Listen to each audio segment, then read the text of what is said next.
Hi and welcome to Enkae Prestige, where today we have another amazing review for you. It's the battle of the big boys.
The E63S versus the M5 competition. Both of these cars are the top of the super saloon segment, and we're going to give you a fantastic overview. George, what do you reckon?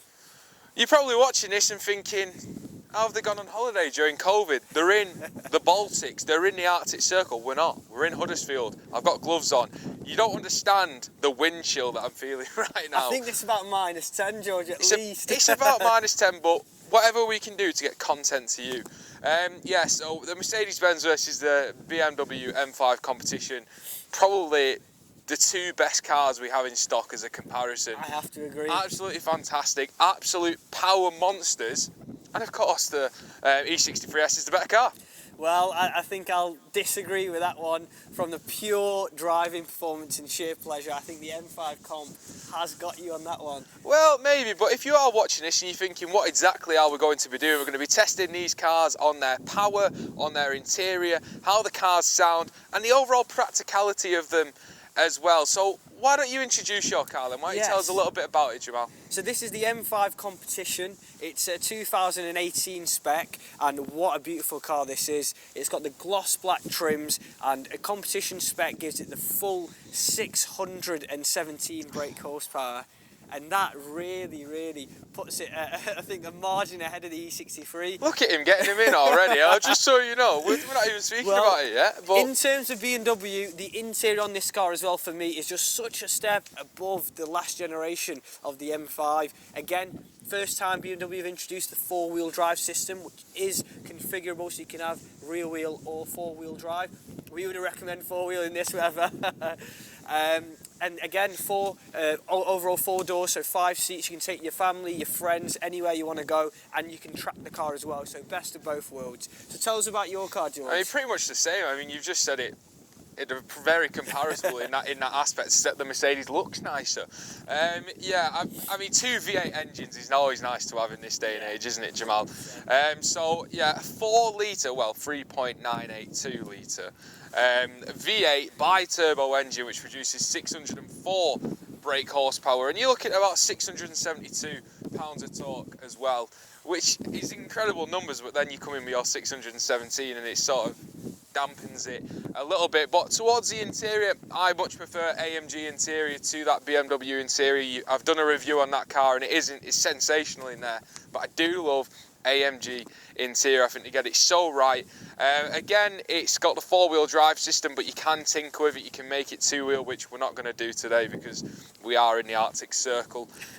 So yeah, the AMG interior, big enough to fit a family in there as well. Nice boot space that comes with it, and it sounds better. Sorry, Jamal, it does. It sounds better. It'll be a tough one. When we do the sound comparison, we'll let you decide on which one you think sounds better. And again, I think it's the displacement on the BMW being that 4.4 litre V8. Again, it just pushes out a little bit more horsepower, and I mean, the sound for me, especially when you get an exhaust on one of these cars, it's just another level. So long live the V8 engines, and let's hope we don't see these disappear. Jamal is just against any form of environmentally friendly engines. If it's a V8 or a V10, Jamal is happy. I think both cars match up really well. I'd go home in any one of them, to be fair, George. Both cars are fantastic. You would. So, what we're going to do now is we're going to have a little look towards the interiors of the car, but more with that powertrain, Jamal.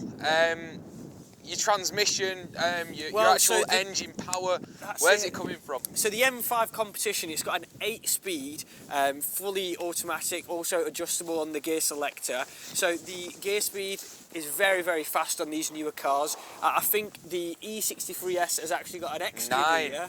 Extra gear for when you want to go a little bit faster, Jamal. Well, that's it. I mean, it helps with the efficiency and the speed and things like that. But with the BMW, the whole package of the competition, including the carbon fibre roof, keeping the weight down, it's nearly a whole 100 kilograms lighter at 19.5 or thereabouts kilograms compared to over 2 ton. Mine's a big boy. Mine is a big beefy boy. But you know what? It comes with some added extras like a pan roof and little bits like that. And I like that. Sacrifice a little bit of maybe speed and on-the-go power, but it's a big boy and I like it. It's like me. You always go for the lighter cars. I think you're trying to tell me something about my weight.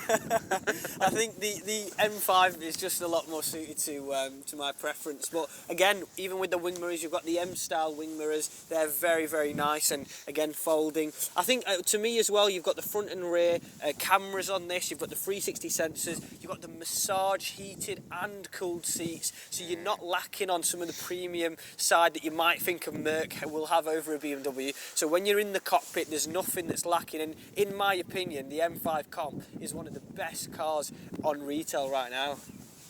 When you put it like that, yeah, massage seats do sound quite nice, but I'm not having it. I just love the E63, and do you know what I would love as well? If it was blacked out, that'd look even better. For me, I prefer that. I just think Mercedes craftsmanship and that added little bit of luxury, which you probably have more luxury in the interior of the BMW, but I just think the interior of the E63, the actual overall aesthetic of the car, I just think it looks like a crown jewel, mate. You're certainly right. There's a certain customer for a Merc, which you'll never stoop down to a BMW, and those kind of clients will go for the E63 all day long. And each of these cars. So what you're saying is the ones with a bit of class that know what they want would go for the more so the granddads. Jamal, I'm not gonna go into the demographic of Jamal's car. Just up from Vauxhall Corsa. I mean, the E63, you can't fault it. Both of these cars, I'd be happy to go in. So shall we take a look at the inside, mate? Let's do it. It's freezing out here. My hands aren't working.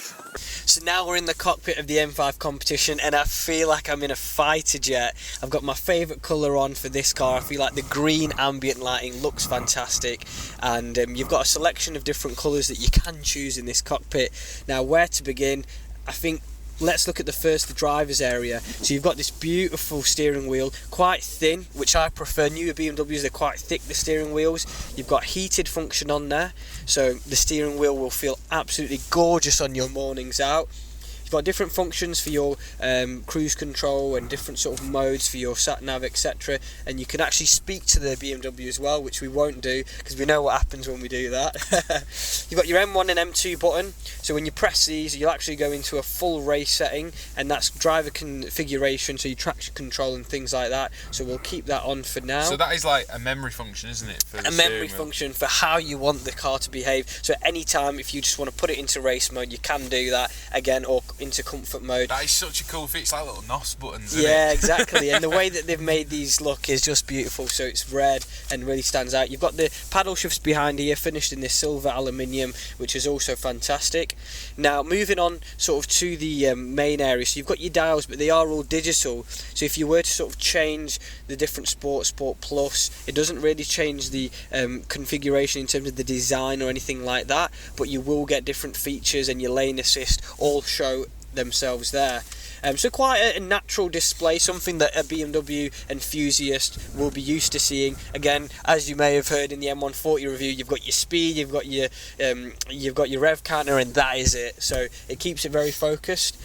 Now let's move on to the main centre console. So there's a lot going on here, but in traditional BMW style, it's all separated out, so not any large screen in the middle. You've got your old school gear selector with your change for your ferocity of your shifts, so that's just on the top there. You can change your exhaust button, your different setups for your speed, your suspension and your steering.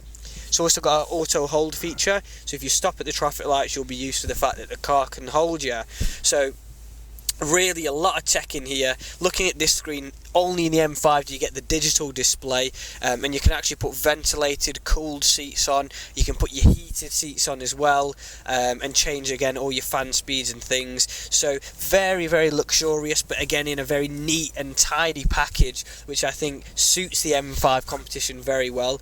Now, just to look into the displays, this is something that you might not know. If you go into My Vehicle and actually look into a section called Technology in Action, you can see the different displays there showing how much power is coming out of the engine, how much torque is coming out of the engine. So if I was to just shift it over and give it a quick rev, you can see there that all the displays do change accordingly, which is very nice. And as a sporty driver, you want to know as much detail as possible. It's all nonsense, mate. It's all nonsense. You're driving 30 mile an hour on normal roads, mate. Well, You know what I mean? when it's on track, it'll really come to life. Who is going to go on track, really? Let's be honest. People who buy these cars. I forgot to mention, it's got the upgraded sound systems, also your Harman Kardon, which sounds absolutely fabulous as well. But I think that really sums up the interior. It's like a fighter jet, really focused. As you can see, electrically adjustable seats from the right hand side. Do you know you have to fidget down the sides to get your electric seats? That is one thing that I love about Mercs. They're so nice on the sides there. So, lovely interior in here, I would say. Jamal doesn't like it because it's got a nice wooden effect trim there, which I think signifies to him the older generation. I'd be inclined to agree, but I'm trying to win this one. So I love it. Absolutely love the wooden trim in here. And do you know what? I really love the interior and the actual aspect of the car as well. The suede style steering wheel with the stitching AMG steering. Obviously, the newer AMG steering wheels are much nicer, but I do like the old-fashioned AMG steering wheels. Ambient interior lighting throughout the whole bit. I don't know about you, Jamal. I just don't like it. I don't like the actual trim inside, because the BMW one, it was like a fake carbon fibre, but it was nice. Yeah. Whereas this, I just feel it's a little bit plastic. I do think that this is something that you'd find on a bit more of an E220 spec car. So, I mean, if this car in carbon fibre wins all day long, I love the carbon fibre when they're finished fully, like the edition ones. They're just yellow stitching with the carbon. There's nothing like it. But I have to agree, in terms of this spec, I just expect a little bit more. That's all. So it is elegant in here. It is very nice. You've got your sports display that I've currently got on at the moment. You've got your electrically adjustable steering wheel. The cruise control is very good as well, which I will show you after. So you can personalise everything from the centre console. I mean, Mercedes are insistent that this is a good idea, the little touchpad here. For me, I don't really like it. I think the newer cars have now got rid of that, and it's more of like the A45 style flat pad. I just don't see why they need a pad. Yeah. I'm trying to win this as well, but I'm sort of like just stating the case for it not to win. But it's got the trackpad on there, which is fine if you do know how to use it and you do enjoy using it as well. As you can see throughout the settings, track pace, you can just keep up to date for use on racetracks only. We're not going to use it here. But I'm just having a little look at what it can actually do. So you've got different driver profiles. You can put it into drag race mode, you can put it into track race mode, and that's what you want, I suppose, even though you're only going to be driving it 30 miles an hour, Jamal, which is what we were talking about before. But if you were to get it onto a track, or just the feeling that you can be a race car driver, I think this is what this car gives you. It lets you go back to that early state of mind where you think, I love cars and I just want to be a race car driver. Obviously the dream's gone for us too, but we're still not giving up hope yet. Burmeister surround sound system is fantastic. I really like the old style Burmeister because I think it just looks amazing on the side. It looks classy with the design, definitely. It definitely does look classy as well. You've got your flappy paddle gearbox again, which is standard for most cars, but I really like how fast that 9-speed transmission shifts when you're using it. And it's just fairly easy to use. You've got your nice watch in the middle, which again isn't really needed in this time, and I do think that maybe a little bit of this is dated, but I like the fact that it's dated at the same time, because I think it just gives you a little bit of elegance and a little bit that technology's not going to take over everything and you're still at one with the car. I have to agree though, I'd probably give the BMW the interior vote, if I'm being honest. Now it's time for the sound test with the BMW M5 Competition going first.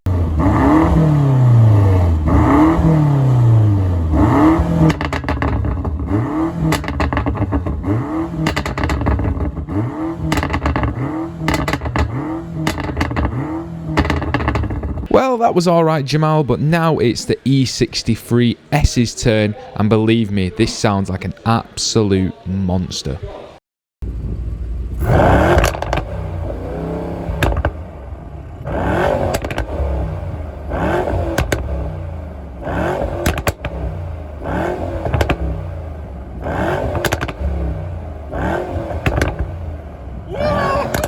Struggle to top it. I have to agree, the AMG soundtrack is what it's made famous for years, decades on decades, and that sound there's nothing like it. The grunt of a V8 engine, it just sends me to a happy place. It really does, and I just find it absolutely. It's just a pleasure to be able to do things like this, and to say that this is our job right now, that we're comparing an M5 competition and the E63S is just mega. And I know Jamal's already mentioned, oh, the E63 doesn't have this and the M5's got it. It doesn't matter, mate. It's just pleasure at its finest. At its finest. And this is fantastic. So what else do you think in terms of the interior features? Do you know what? I just think with cars like this, you can always go for a supercar, or you can go for a high performance car, but I like the fact that you alluded to, is that this gives you everything. You can have a family in here, you can drive at an environmental pace and spend less money and put it in comfort mode, or you can give it some beans and really feel the rush of using every single cylinder and every ounce of horsepower out of this car. And I do like the practicality of what these cars offer, and it's sort of, to the naked eye, you wouldn't see it. Like, if an Audi R8 came up to the lights against you, you're more than thinking the Audi R8 driver's probably gonna dust you off at the lights. They've gone next to you. Do you know when there's like a queue on the left-hand side, they've gone to the right-hand side to try and dust you at the front. But when you're in cars like these, it's just amazing, and it gives you that performance factor, and it subtly gives it as well, that not many people know that you've got. And I love that about these cars, absolutely love it. It's like Batman, I've said that before. Just roams the streets, no one really knows what it possesses under the hood, and then you just put your foot down and it delivers all that horsepower. So you can have the driving factor and the nimbleness and the speed of a supercar. You can have the practicality and everyday life use as a family car. It'd be an expensive family car, but if you wanted to use it as that, you can have it like that as well. It can get the shopping in the boot, it can have your family in the back. You know, what more can a car physically offer you? Yes, it hasn't got the features that a supercar would have. Yes, it doesn't cramp you in like a supercar, but if I'm being honest, it offers a lot more. It makes you feel exactly the same, if not better, because it sounds amazing. Yes, I love this car, absolutely love it. Alright, we're out in the M5 competition. Now this is the car to have when you're in this cockpit. The way heated steering wheel feels, everything, getting a massage, and then you just go for a pull.